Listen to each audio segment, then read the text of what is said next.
Well, hello everyone. I'm not platforming you, but I thought I'd give you a little view of the Lady Chapel in our church, a very historic part of our building and full of interesting things. You can see some of the memorials over my shoulder. That one up there is to the first of the Burrell family. The Burrell family were one of the most important families in Cuckfield for many hundreds of years. And this one commemorates the first one we know about who came here, who was the vicar of Cuckfield. So the family obviously then came and settled here. And that plaque records the fact that his father sailed with Henry V to Agincourt. It describes the number of men-at-arms and the archers in the ship in which he sailed. So fascinating stuff. And then over my other shoulder, down here, that's a little Tudor monument to the Bowyer family. Again, very wealthy people.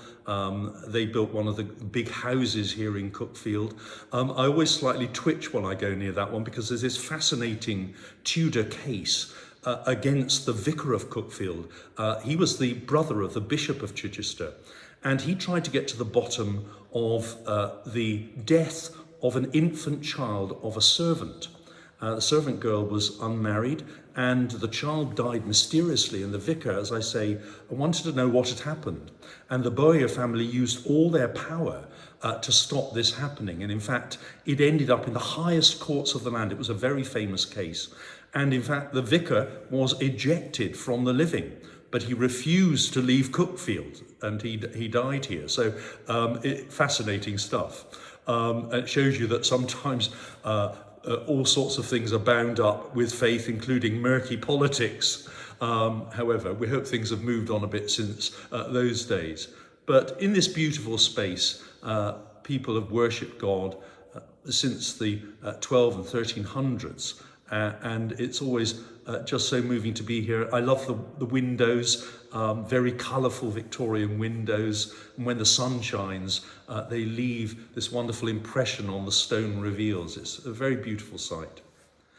This Sunday, we have the very profound and moving account of the healing of blind Bartimaeus from Mark's Gospel.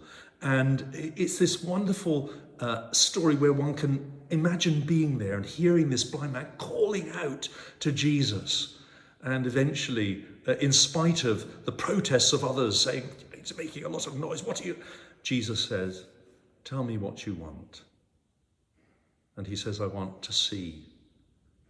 And the man is healed. And of course, this is as much to do with being led by faith to look at the world in a particular way as within the healing itself, because Jesus is on the way to Jerusalem to accomplish all that he's going to do there for us.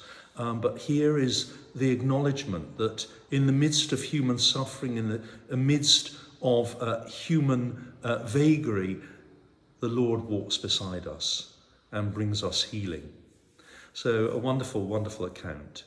But my dear friends, do join us for worship this Sunday. The two services this Sunday, 8 o'clock and 9:45. The 9:45 will be zoomed live as well. Just go to the church website, www.holytrinitycookfield.org, and click on the big blue button and join us then. Services next week at the normal times. Just to say that the Thursday morning communion service will be live streamed out. It won't be in the church this week, but it will be on Zoom. So just again, as I say, zoom in. But in the meantime, have a wonderful weekend. And I'm just going to leave you with a little bit more of the view of the Lady Chapel. God bless everyone.